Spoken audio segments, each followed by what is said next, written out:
बोलो श्री कृष्ण कन्हैया लाल की जय। सतगुरु महाराज की जय। श्री प्राणनाथ प्यारे की जय। समस्त सुंदर साथ की जय।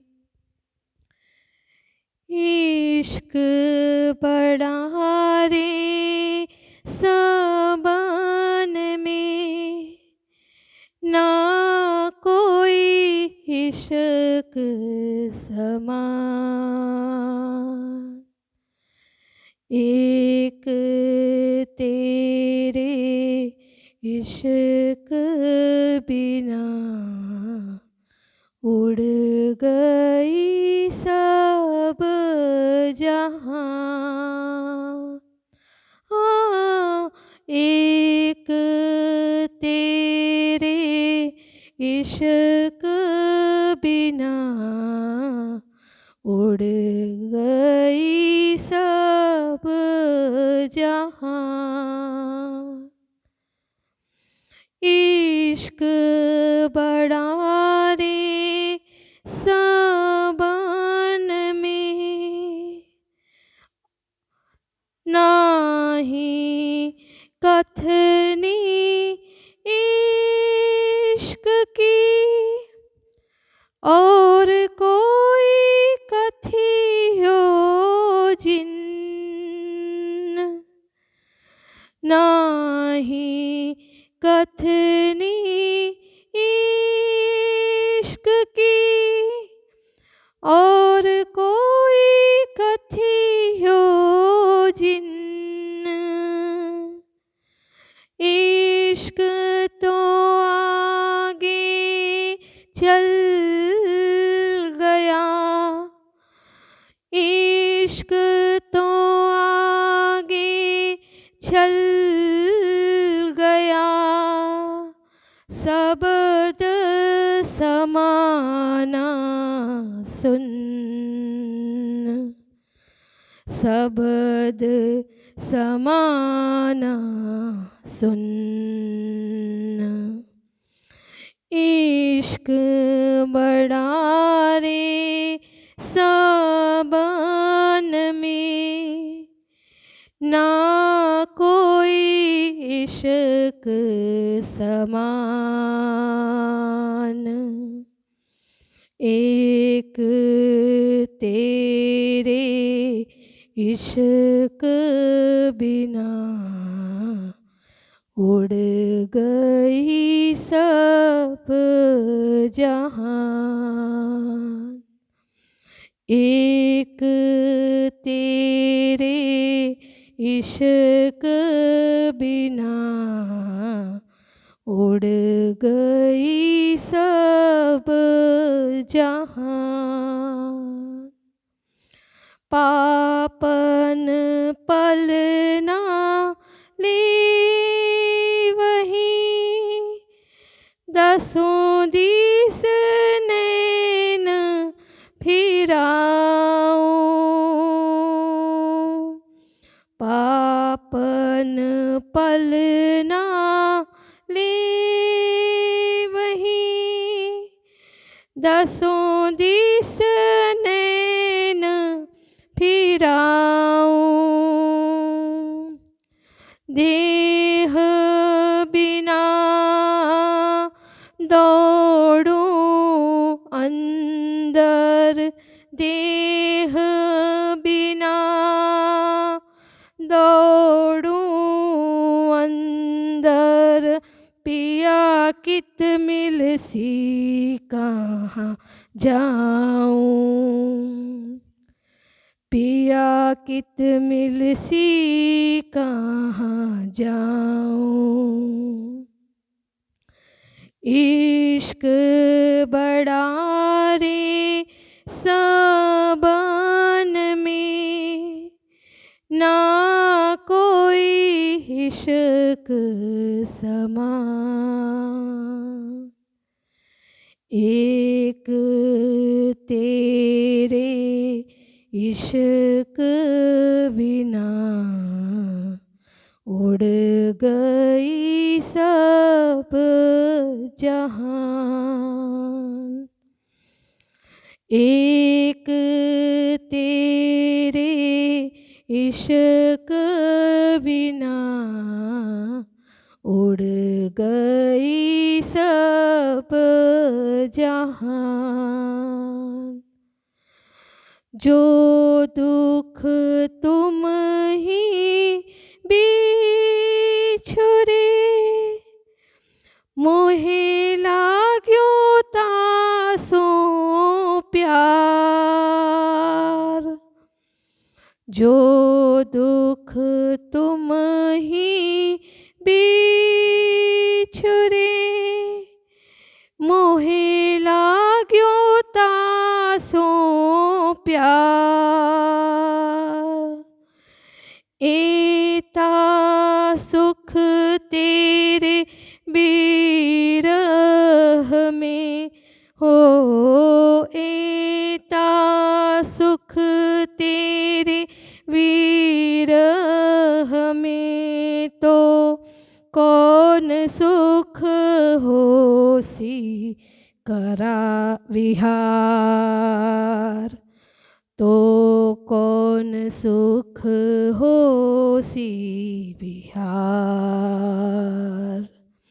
इश्क बड़ा रे सवन में, ना कोई इश्क समान। एक तेरे इश्क बिना उड़ गई सब जहान। एक तेरे इश्क बिना उड़ गई सब जहान। बोलो श्री प्राणनाथ प्यारे की जय। अब मिल रही महमती पीयूषों अंगों अंग, अक्षरातीत घर अपने ले चले हैं संग, ले चले हैं संग। बोलो कृष्ण कन्हैया लाल की जय। श्री निजानंद स्वामी की, श्री प्राणनाथ प्यारे की, महारानी बाईजुराज की, महाराजा छत्रसाल की, गुरुजी मंगलदास महाराज की, श्री कृष्ण प्रणामी धर्म की, तीनों पुरी धाम की, सर्व सुंदर साथ की, खोज थके सब खेल खसमरी प्रणाम। उपस्थित धर्मप्राण शिरोमणि सुंदर साथ जी, माताएं बहनें भाइयों, संसार के अंतर्गत खोजी करना। देखिए, किसी भी चीज को पाने के लिए खोजना तो पड़ता, ढूंढना। ढूंढते रहो तो कुछ ना कुछ उपलब्धि होती है। हाथ बांध कर जो बैठा रहता है उसको कुछ नहीं मिलने वाली है, कोई चीज नहीं मिलेगी। पर हाथ खोल करके, हाथ पांव से प्रयत्न करके, बुद्धि का भी प्रयोग करके, केवल हाथ पांव से कभी नहीं होता है, तो बुद्धि का प्रयोग करके क्या अच्छा, मेरी राह क्या है, मुझे कहाँ जाना है, इसकी खोज शुरू हो जाए। जैसे आप देखिए ना कि एक शब्द तो खोज है और दूसरा शब्द है शोध, बोलते हैं ना, रिसर्च को शोध बोलते हैं। जब बच्चे बीए के बाद एमए कर लेते हैं, एमए की डिग्री मिलने के बाद और एक डिग्री यूनिवर्सिटी देती है, पीएचडी बोलते हैं उसको। तो पीएचडी की डिग्री के लिए उनको शोध प्रबंध लिखना पड़ता है।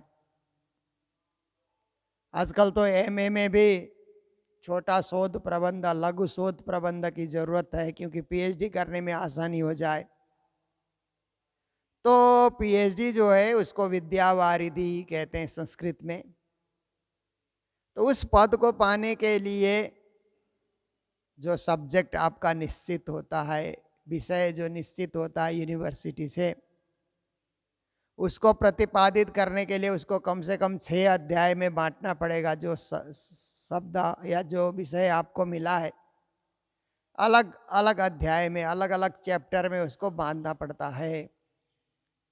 फिर बांधने के बाद उसकी खोज शुरू होती है कि ये विषय आया कहाँ से, किस ग्रंथ से संबंधित है, पूर्व पर संबंध क्या है, उसका इतिहास क्या है, उसकी खोज होती है। फिर उस सब्जेक्ट में दर्शन क्या है, उसका दर्शन भी देखा जाता है। दर्शन पक्ष को भी वहाँ पर प्रतिपादित किया जाता है। सामाजिक क्षेत्र में उसका क्या मूल्यांकन है, ये भी उसमें देखा जाता है। साहित्यिक जगत में उसका क्या स्थान है, वो भी देखा जाता है। और फिर अंत में जाकर के उसका सिंहावलोकन, ये जो प्रबंध लिखा गया है इसका मर्म क्या है। फिर अंत में जाकर के क्या करते हैं कि संदर्भ ग्रंथ,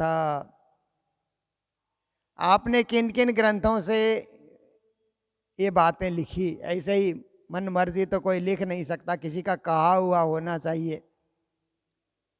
मनगढ़ंत लिखने से उसको शोध प्रबंध नहीं कहा जाता है।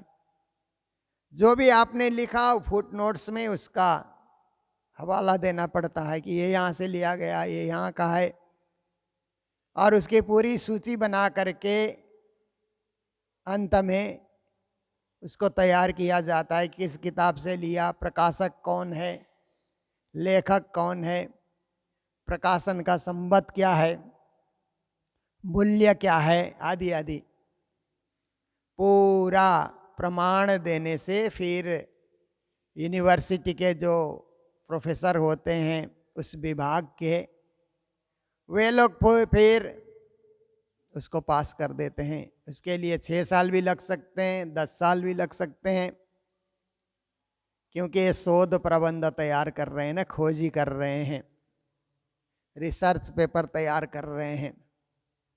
तो ये रिसर्च पेपर केवल साहित्य में होता है ऐसी बात नहीं है, साइंस में भी होता है। और आप देखिए दर्शन में भी होता है, फिलॉसफी में भी होता है, इतिहास में भी होता है, भूगोल में भी होता है, समाज शास्त्र में भी होता है। दुनिया के सभी विभागों में रिसर्च होता है। और एक रिसर्च है परब्रह्म परमात्मा की खोज, क्योंकि जगत में जितने भी धर्मावलंबी हैं कोई ना कोई ईश्वर की भक्ति कर ही रहे हैं।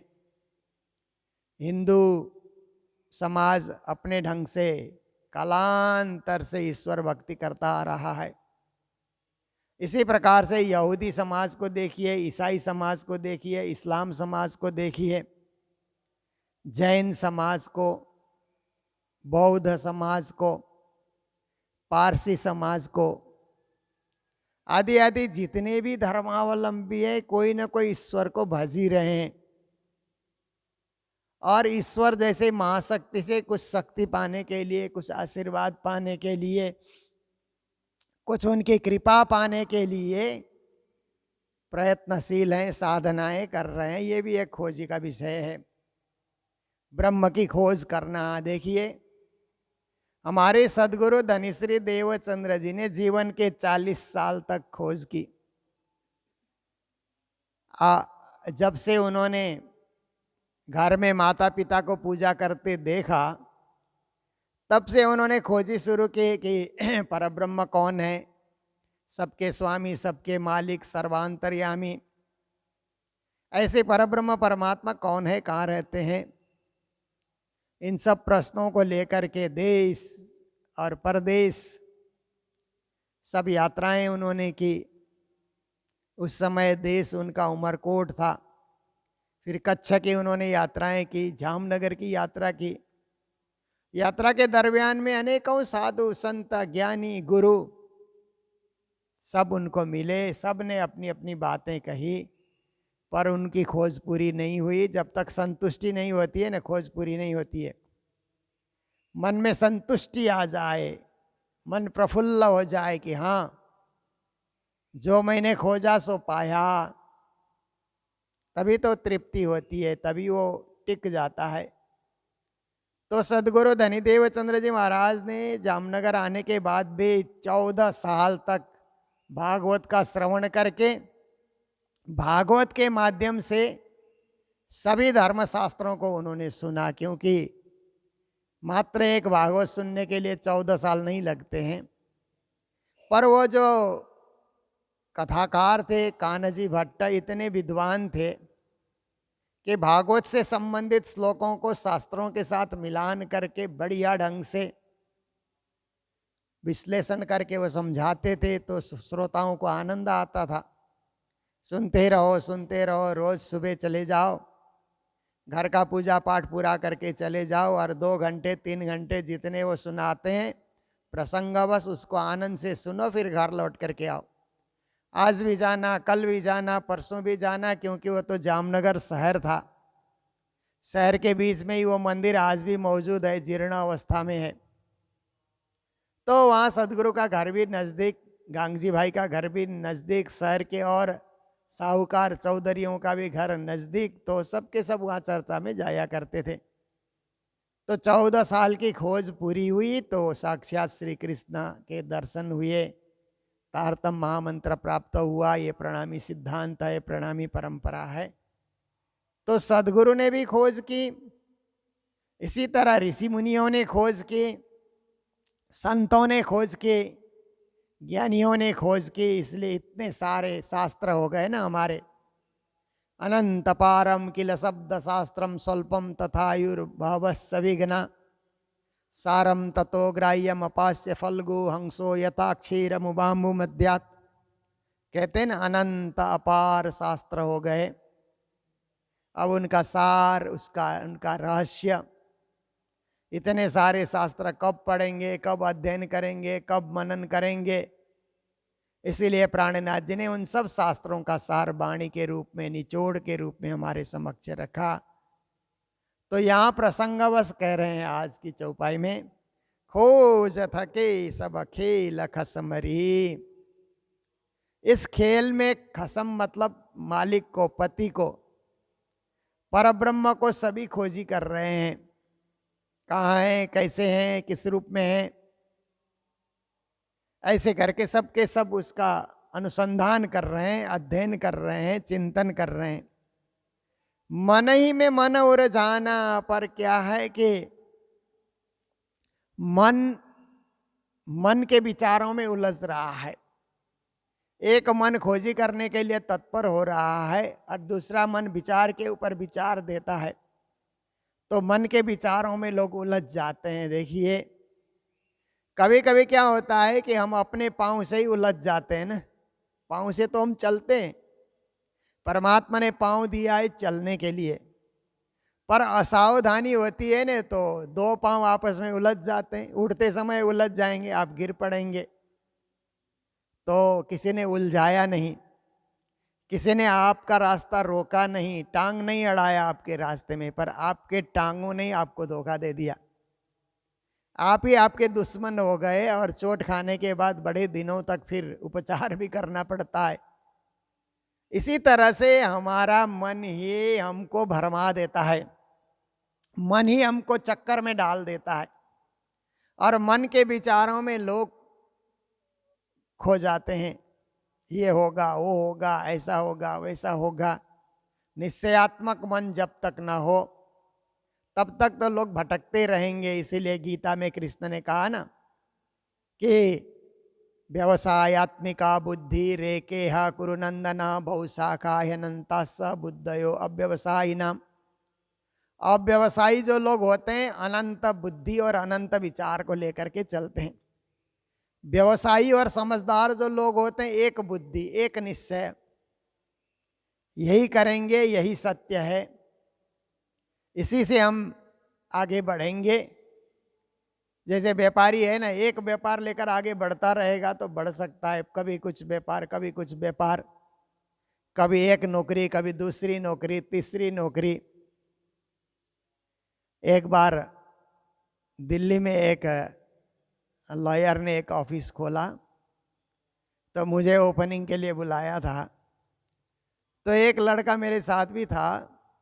ऐसे ही कई लड़के घूम जब जाते हैं दिल्ली बम्बई तो कुछ लड़के साथ में हो जाते हैं।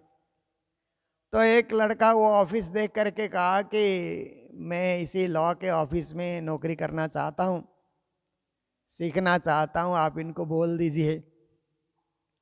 तो लॉयर ने पूछा कि बेटा ठीक है, नौकरी तेरे को दे दी जाएगी, पहले ये बता कि तू कहाँ कहाँ नौकरी कर चुका है। तो 3 4 5 6 7 जगह उसने बताई। तो लॉयर ने हाथ जोड़ा, मैं नहीं रख सकता हूँ, क्योंकि इतनी नौकरी तू कर चुका है तो मेरे यहाँ भी नहीं टिकेगा।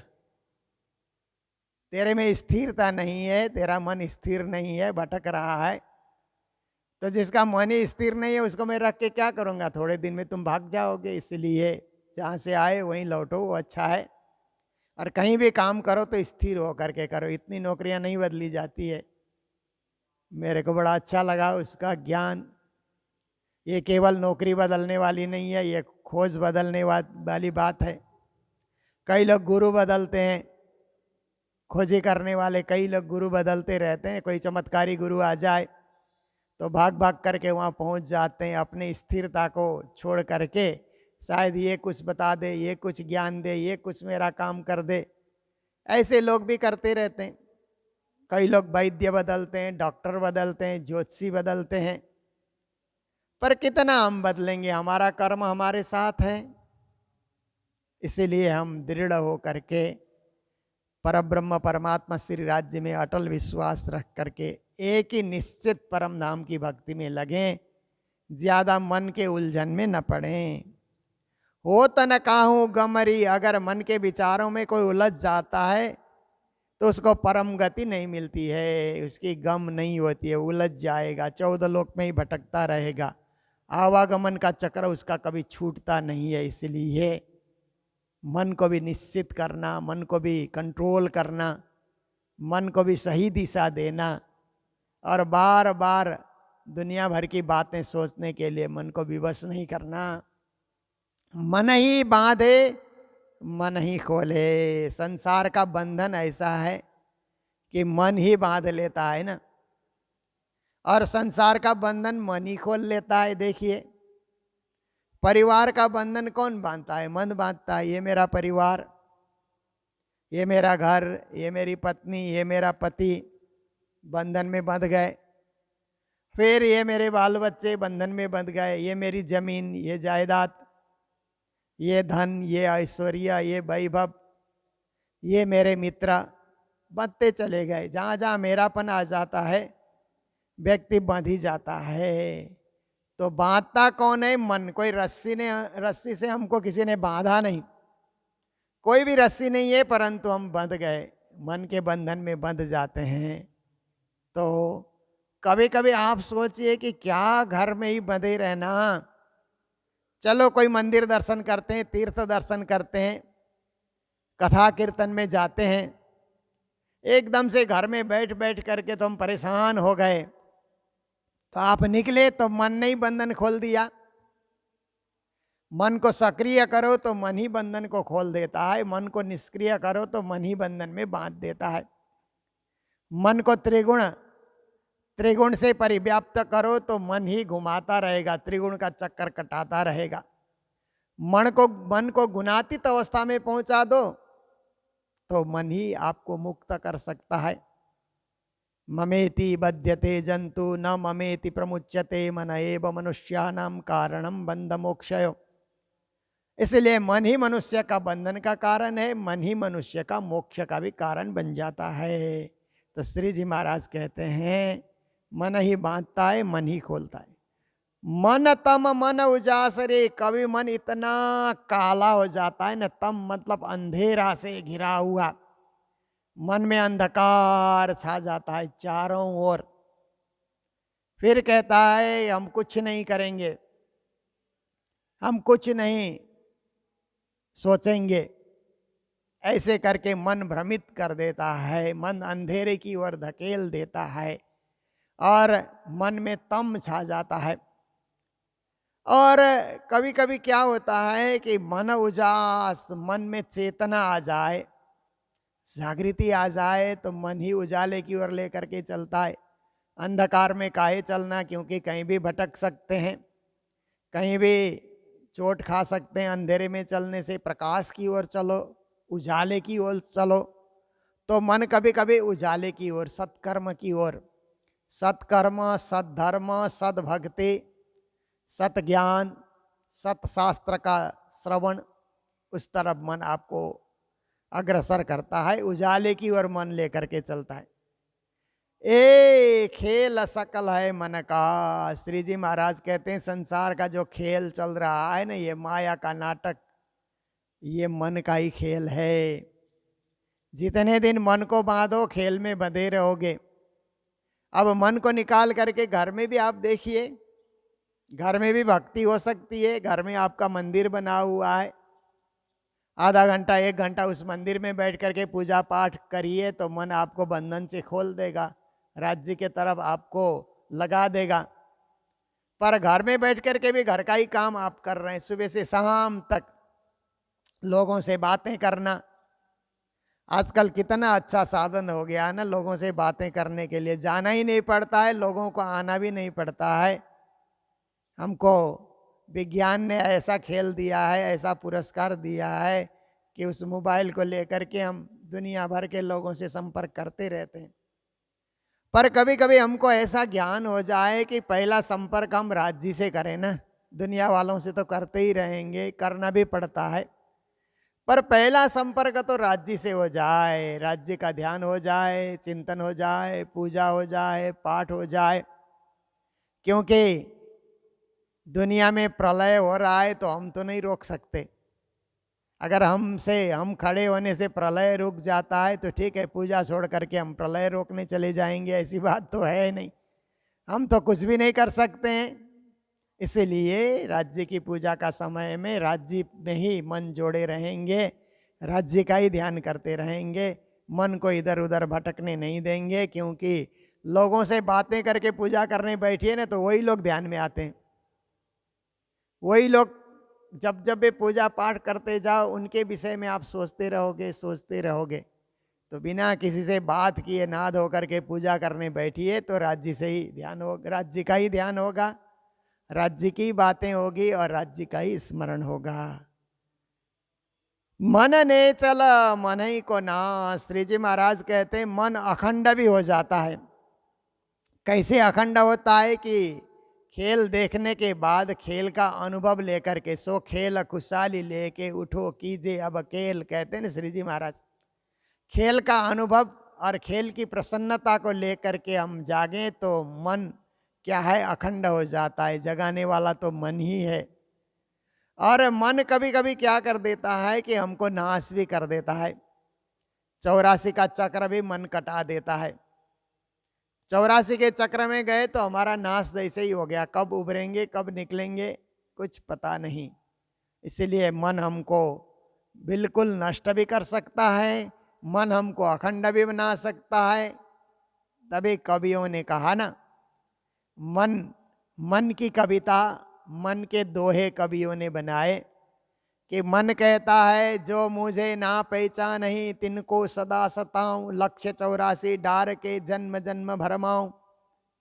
मन ने कहा कि जो मुझे नहीं पहचानते उनको तो मैं सताते रहूंगा, 84 लाख में फंसा करके जन्म जन्म में भटकाता रहूंगा।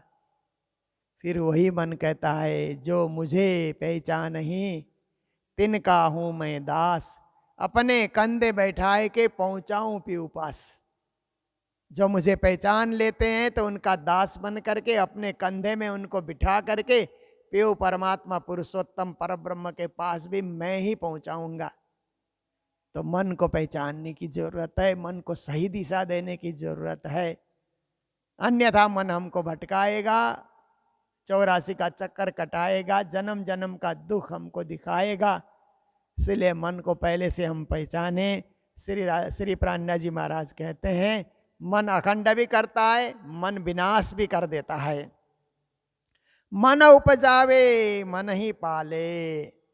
इस संसार के अंतर्गत देखिए ना, मन उत्पत्ति करता है, मन पालन करता है, मन संहार भी करता है।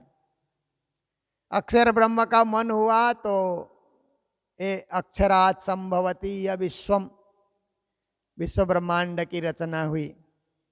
फिर विष्णु भगवान के रूप में पालन करना, ब्रह्मा जी के रूप में उत्पत्ति करना, विष्णु के रूप में पालन करना, शिव जी के रूप में संहार करना, ये भी मन का ही खेल है। देवी देवता जो भी कर रहे हैं मन से, और महाविष्णु मन थे त्रिगुणता थे तिरचर सब उत्पन्न कहते हैं ना, महाविष्णु के मन के हिसाब से देवता लोग काम कर रहे हैं। तो देखिए कोई बात की उत्पत्ति मन में होती है ना, फिर हम कार्य करने लग जाते हैं। तो उत्पत्ति मन में होती है, उसका पालन हम लोग करते हैं, फिर बाद में संहार करते हैं। हम लोग मंदिरों में रहते हैं ना, तो मन कहता है बड़ा मेला करो, बड़ा उत्सव करो। कई साल हो गए बड़ा उत्सव नहीं किया गया, तो बड़ा उत्सव करो। तो ये मन क्या है कि उत्पत्ति करता है, बड़ा उत्सव करने का भाव सोच उत्पत्ति कर देता है मन। फिर बड़ा मेला लग रहा है तो बड़े बड़े पंडाल लगा देना, पंडाल वाले को बुलाना, पंडाल लगाना, पंडाल में बिजली लगाना, बिजली का डेकोरेशन करना, माइक की सुविधा करना, बैठने की व्यवस्था करना। फिर ये पालन का कार्य हुआ, तैयारी का कार्य हुआ, भंडार घर बनाना, भोजनशाला, वितरण विभाग आदि आदि, ये पालन का कार्य हुआ। और जब मेला हो जाता है, सब आते हैं और उत्सव मना करके लौट जाते हैं, तो पंडाल भी उतार दिया जाता है, भंडार को भी समेट लिया जाता है, सबकी विदाई भी हो जाती है। देखिए पहले आपके मन ने कहा कि मेला करो, उत्सव करो, मन ने उपजाया, फिर मन ने सब व्यवस्था करने के लिए पालन का कार्य मन नहीं किया, और बाद में संहार करने का कार्य भी मन नहीं किया।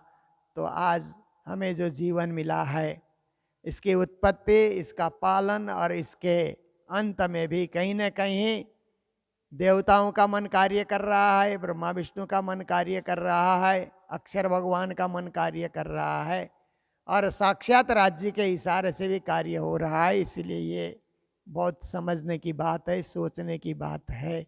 पर ऐसे कार्य में हमें मन को ढीला करके या मन को दुखी करके नहीं रखना है। ऐसे कार्य में मन को सक्रिय बना करके, चेतनशील बना करके, जागृत मन बना करके सब चीज का अनुभव करते जाना है। जन्म का भी अनुभव, जीवन का भी अनुभव और मरण का भी अनुभव, तीनों चीज का अनुभव बटोर करके हमको जाना है, ताकि दोबारा ऐसे खेल में आने की इच्छा न हो। इसके लिए सारी इच्छाएं यहीं देख करके, परख करके, समझ करके उनको यहीं खत्म करके जाना है। 5 तत्व इंद्रिय गुण तीनों, मन निर्गुण निराकार। श्री जी कहते हैं 5 तत्व में भी मन व्यापक है, इसीलिए 5 तत्व का हम सेवन करते हैं ना।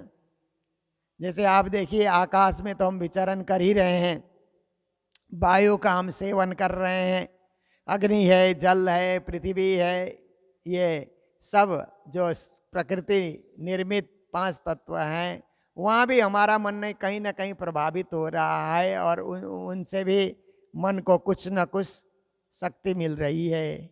इंद्रिय गुण तीनों, हमारे 10 इंद्रियां भी मन के हिसाब से ही जागते हैं, सोते हैं। सुबह आँख खोलना है तो पहले मन ही कहता है ना, आँख खोलो, आँख खोलो, ऐसा करके मन पहले जागता है। आँख पहले नहीं जागती है, आँख तो बंद रहती है।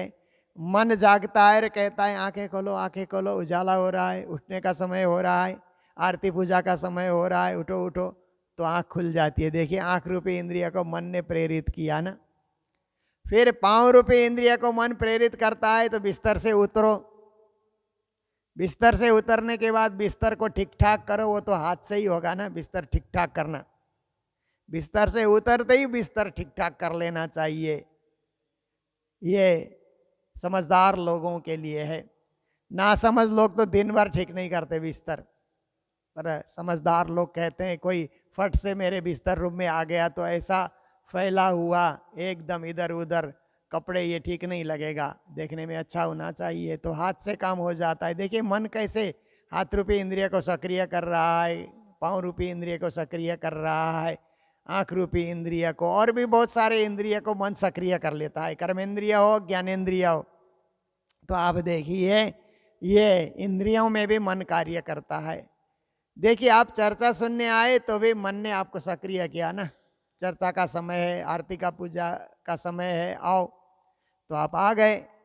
मन निष्क्रिय हो तो रूम में बैठे रहेंगे। फिर देखिए मन सक्रिय होता है तो भक्ति से भी जोड़ देता है। और तीनों प्रकार के गुण भी मन के प्रभाव से विकसित होते हैं। मन कभी आपको तमोगुणी बना देगा, है एकदम आप क्रोध में, क्रोध और अहंकार में आप डूबे रहेंगे। मन कभी रजोगुणी बना देता है तो रागात्मक बन करके आप खड़े होंगे। मन सतोगुणी बना देता है तो सात्विक स्वभाव लेकर के आप खड़े होंगे। तो इस तरह से तीनों गुण में भी मन प्रभावित कर देता है, पर मन को तमोगुणी होने नहीं देना है, सतोगुणी बनाना है।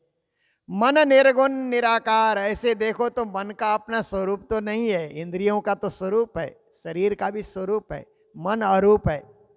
मन सॉफ्टवेयर जैसा है, हार्डवेयर नहीं है, मन सॉफ्टवेयर है। मन भी सॉफ्टवेयर है, बुद्धि भी सॉफ्टवेयर है, और चित्त भी सॉफ्टवेयर है, आत्मा भी सॉफ्टवेयर है। ये चार चीजें तो हमारे शरीर में सॉफ्टवेयर का काम करते हैं। और शरीर है, इंद्रियां हैं, ये हार्डवेयर है। हमारे अंदर जो हृदय है वो भी हार्डवेयर की तरह है, पर उसके अंदर जो धड़कन है वो सॉफ्टवेयर है।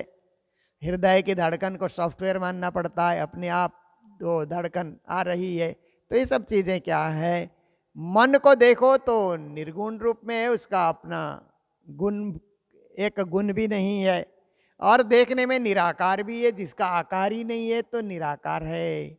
पर निराकार होते हुए भी, अरूप होते हुए भी बड़ा भारी प्रभावी है मन। इसीलिए मन को जानना, मन को पहचानना और मन के मुताबिक न चलना। मन को क्या है कि ये शास्त्रों के उपदेश के मुताबिक, गुरु के उपदेश के मुताबिक चलना। इसीलिए गुरु जी के पास हम लोग विद्यार्थी समय में जब रहते थे तो गुरु महाराज उपदेश देते हुए कहते थे, गुरुमुखी बनो, मनमुखी मत बनो। बात तो छोटी सी है, छोटे छोटे दो वाक्य में बात पूरी हो जाती है, पर जो गुरुमुखी बनता है वो धार्मिक होता है, गुरु के बताए मार्ग पे चलता है, मोक्ष गति पाता है, परम गति पाता है। मनमुखी व्यक्ति भटकता रहेगा, मन कभी इधर लेकर जाएगा, उधर लेकर जाएगा, भटकाता रहेगा, परेशान करता रहेगा। हमें मनमुखी नहीं बनना है, मन की सोच की तरफ नहीं दौड़ना है। गुरु के बताए मार्ग पे चल करके हमें परम गति और मोक्ष गति को पाना है। और सबसे बड़ी मोक्ष गति तो परम धाम की प्राप्ति है, मूल मिलावे की प्राप्ति है, राजश्यामा के चरणार बिंद की प्राप्ति है। उसके लिए भी मन को सजग करना, सक्रिय करना और मन को उस ओर मोड़ देना बहुत जरूरी होता है। जो आज की ये 6 चौपाई का प्रकरण है, तो 3 चौपाई का सारांश आज मैंने रखा, कल 3 चौपाई का सारांश रखेंगे, तो ये मन का प्रकरण भी यही हमारा पूरा हो जाएगा। तो इस प्रकार से मंगल धाम में प्रतिदिन हम लोग चर्चा करते हैं। हमारे जो बाहर से आए हुए सुंदर साथ हैं, अतिथि सुंदर साथ हैं, वे लोग भी श्रवण करते हैं, और मंगल धाम परिवार के सदस्य भी इसमें बैठते हैं। निरंतर चलता है। मैं जब बाहर यात्रा में जाता हूँ तो यहाँ जो प्रचारक जन है वो चर्चा करते हैं, चर्चा कभी रुकती नहीं है। चाहे 4 बैठो, चाहे 40 बैठो, चाहे 400 बैठो, ये गुरु जी का एक बनाया हुआ नियम है, इसको हमें निरंतर जारी रखना है। तो इसी संदर्भ में और इसी परिप्रेक्ष्य में हम लोग आगे बढ़ते हुए आज के दिन जो भंडारे की सेवा हमें प्राप्त हुई है, हमारे पिताजी मानिक दास जी गुरु जी के परम भक्त थे, गुरु जी की सेवा में ही सदा रहा करते थे। तो उनके धाम गमन की तिथि पर उनके ही सुपुत्र श्री लीला प्रसाद जी, कमला जी, गोपाल जी, जीवन जी और सपरिवार की ओर से पिता के नाम से मंगलधाम में उनकी तिथि पर भंडारे की सेवा हमें प्राप्त हुई है। और मैं भी उसी परिवार से हूँ, पर मैं तो उस परिवार से निकल करके गुरु जी के परिवार में आ गया, गुरु जी के चरणों में जुड़ गया। पर हम सब गुरु जी की संतान हैं या गुरु जी के ही शिष्य हैं, सब मिलकर के गुरु जी के कार्य को ही आगे बढ़ाना है, यही भाव रखते हैं और इसी प्रकार की भक्ति भी करते रहते हैं। तो सभी परिवार के सदस्यों को मंगल बधाई देते हुए आज के प्रसंग को यहीं विराम देने जा रहे हैं। बोलो सतगुरु महाराज की, श्री प्राणनाथ प्यारे की, सर्व सुंदर साथ की। मना उपजावे मन ही पाले, मन को मन करे संघार। पांच तत्व इंद्रिय गुण तीनों, मना निर्गुण निराकार। मना निर्गुण निराकार। बोलो श्री प्राणनाथ प्यारे की, श्री धाम के धनी की प्रणाम।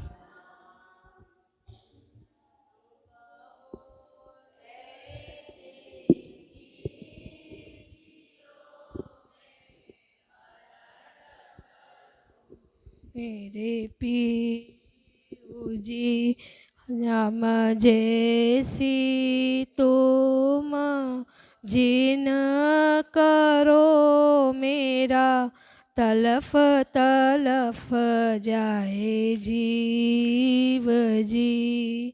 जीवना तो जीवे नहीं क्यों, मीटे दिल की प्यास जी। तुम बिना मैं किन सो कहूँ पिया, तुम हो मेरी आस जी। आस वीरानी तो करूं पिया, जो कोई दूसरा होए जी। सब विध पिया जी समर्थ दिन, रे न जात रोए रोए जी। जन्म अंधे जो हम होते पिया, सो तुम देखते किया जी। जब तुम आप दिखाओगे, तब होंगी नैना भर जी।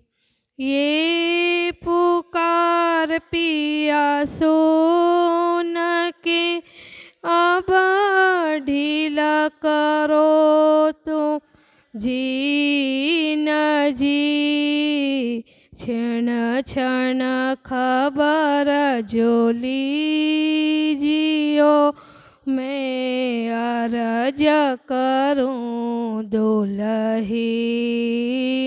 जी। एती अर्ज मैं तो करूं पिया, आड़ी भई अंतराय जी। सो आड़ी अंतराय टाल के दुल्हा लीजिए कंठ लगाए जी। कंठ लगाई कंठ सो पिया कीजे हास विलास जी। वारणे जाए शिर इंद्रावती पिया कदमो राखो पास जी। तुम दुल्हा मैं दुल्हीन पिया और न जानो बात जी। इश्क सो सेवा करूं पिया सब अंगों साक्षात जी। सदा सुख दाता धाम धनी में कहा कहूँ इन बात जी। श्री महामती जुगल स्वरूप परवारी अंगनावलीवर जात जी। सदा सुख दाता धाम धनी मैं कहा कहूँ इन बात जी। श्री महामती जुगल स्वरूप परवारी अंगनावली वली जात जी। पिया तुम हो तैसी कीजियो मैं अर्ज करूं मैं पीऊ जी। हम जय करूं मेरे धनी